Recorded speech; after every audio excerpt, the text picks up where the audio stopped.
téléspectateurs. Moi, on m'appelle Raymond Yessoufou. Je suis conseiller sanitaire de la médecine alternative. Aujourd'hui, nous allons parler de l'hypotension artérielle. C'est une pathologie qui sévit beaucoup et qui c'est plus dangereux que l'hypertension artérielle parce que ces symptômes sont un peu complexes. Et celui qui souffre de l'hypotension artérielle, ça veut dire quoi? La tension, ça chute de 12 à 9, 8, ainsi de suite. Les symptômes qui surviennent est que la personne va commencer par sentir la fatigue, vertige, maux de tête, insomnie. Et puis quand on ne le prend ça pas au sérieux, et surtout si la personne est seule dans sa chambre, d'un coup, on peut se réveiller du jour au lendemain en pensant qu'il est en train de dormir.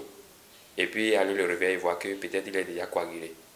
Ça veut dire quoi? Parce que quand quelqu'un meurt et on appelle un médecin, le médecin, il essaie de vérifier le rythme cardiaque et voir la tension. Quand la tension donne 0,0, c'est fini.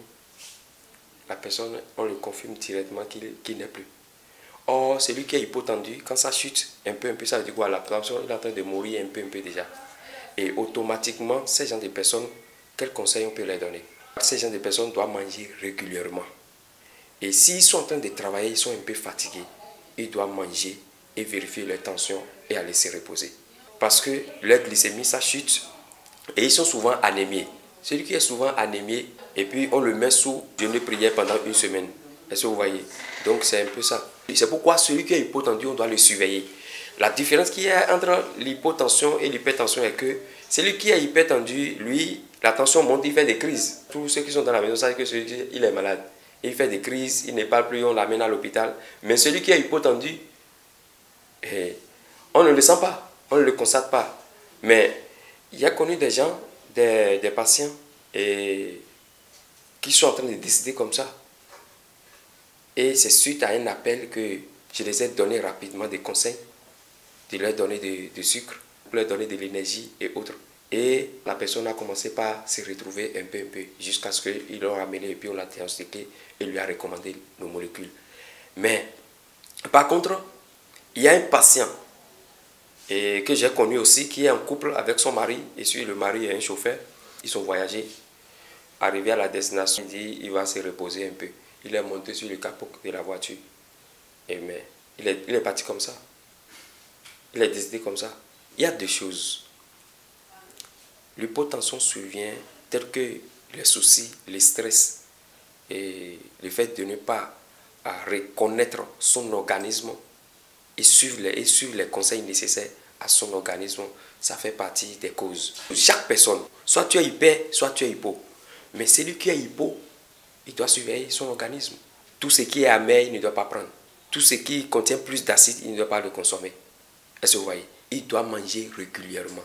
Il y a des citrons qu'il ne doit pas prendre. Et pour d'autres, la plus forte raison est que ceux qui sont hypotendus, la majorité d'entre eux développent l'ulcère gastrique. Parce qu'ils cherchent à utiliser des anti-inflammatoires, des remontants, sans consulter un médecin. Et quand ça finit, ou soit une fois qu'on les a déjà presque une fois, ils gardent l'ordonnance pour toute l'année. Et chaque fois ça finit, ils même vont dans les pharmacies pour renouveler, sans savoir que ça a des limites. La dose, quand ça dépasse, ça crée des déchirures au niveau de l'estomac. Est-ce que vous voyez? Et la personne va commencer par développer l'ulcère. Parce qu'ils ne mangent pas bien, à cause de leur activité, ils n'ont pas de temps. Ils ne donnent pas de repos du tout.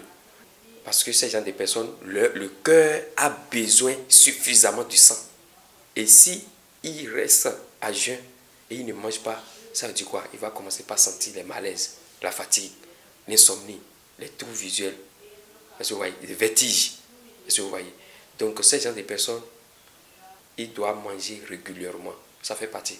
La deuxième chose, s'ils travaillent trop, ils travaillent beaucoup, ils se sentent fatigués, ils doivent manger bien et vérifier sa tension et se reposer. Donc ceux qui sont hypotendus doivent savoir qu'ils doivent manger et bien dormir s'ils sont en crise.